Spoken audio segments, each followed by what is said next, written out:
Assalamualaikum warahmatullahi wabarakatuh. Sejarah kubah masjid mulai dari awal mula, perubahan bentuk, filosofi, hingga arti kubah dilihat dari perspektif arsitektur. Kubah adalah bentuk atap setengah lingkaran yang terletak di atas bangunan masjid, dan ada pada bagian puncak tengah lingkaran kubah.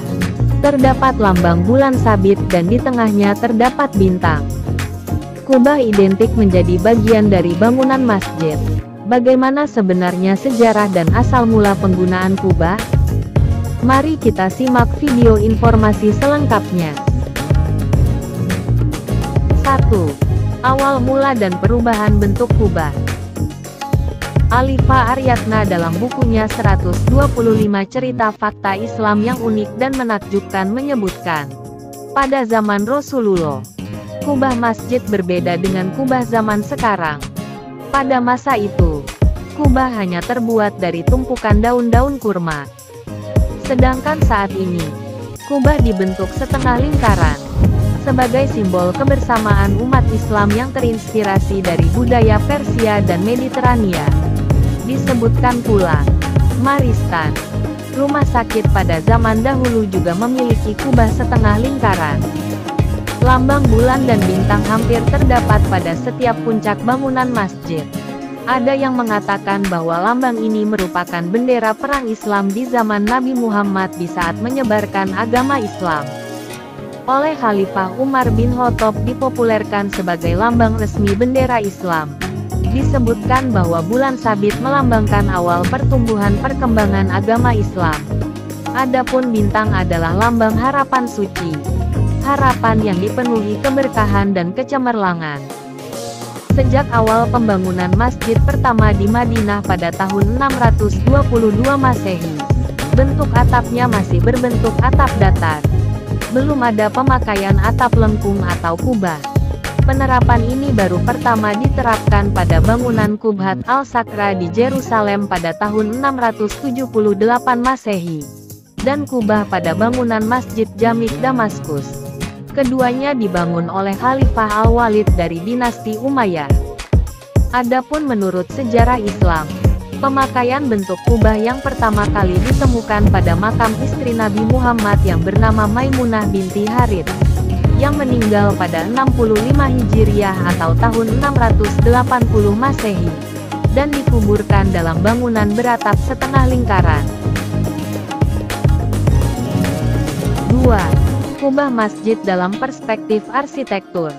Menurut pakar arsitektur bangunan, Jeffrey O'Hill, Professional Buildings, bentuk bangunan yang menggunakan kubah sebagai bagian dari atap bangunan jauh lebih baik daripada yang tidak menggunakan bentuk kubah.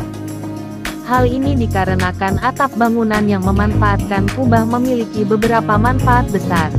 Antara lain, ruangan akan tampak menjadi lebih luas dan sirkulasi udara menjadi semakin baik. Tentunya sangat cocok untuk masjid yang tidak hanya menjadi tempat beribadah tetapi juga bertemunya banyak umat muslim. Menurut sebagian ahli, sejarah mencatat bahwa bangunan yang menggunakan kubah untuk pertama kalinya justru berasal dari suku Eskimo. Berdasarkan pertimbangan fleksibilitas, manfaat, dan keunggulan kubah, penggunaan kubah dianggap sebagai bangunan yang sangat ideal. Jeffrey O'Hill menyebutkan, bangunan dengan memanfaatkan kubah sebagai bagian dari atap bangunan, kini juga banyak dimanfaatkan untuk bangunan komersial dan tempat tinggal. Oleh karena itu, para ahli bangunan dan arsitektur pun kini berlomba-lomba dalam merancang dan membuat bangunan dengan memanfaatkan fasilitas kubah sebagai bagian dari arsitektur bangunan yang dibuat. Menukil buku sejarah ibadah oleh Syahruddin El-Fikri, bahkan di beberapa negara, bangunan yang mengadopsi bentuk kubah. Di Malaysia, misalnya, kantor lembaga peradilannya memanfaatkan bentuk kubah sebagai ornamen dari bangunannya. Begitu pula dengan kantor Mahkamah Konstitusi Republik Indonesia. 3. Bentuk kubah masjid menurut alirannya.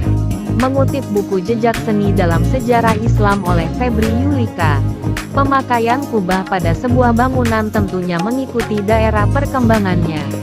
Oleh karena itu bentuknya menjadi berbeda-beda menyesuaikan dengan kultur yang berlaku sehingga akan berbeda corak khas dan bentuknya. Setiap bentuk kubah di dunia saling mempengaruhi satu sama lain meskipun akan terlihat sedikit perbedaan dan perubahan gaya sebagai suatu ciri khas daerah. Perbedaan inilah yang memperlihatkan gaya tersendiri yang hanya dimiliki oleh negara atau daerah masing-masing. Gaya bentuk kubah Arab memberi pengaruh gaya kepada kubah. Adapun gaya kubah Persia memberi pengaruh kepada kubah India dan Turki.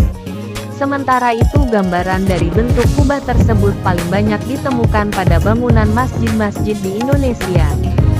Hal itulah yang mendasari semua gaya menurut aliran daerah asal sudah dijadikan contoh gaya penciptaan kubah pada setiap bangunan masjid di seluruh dunia.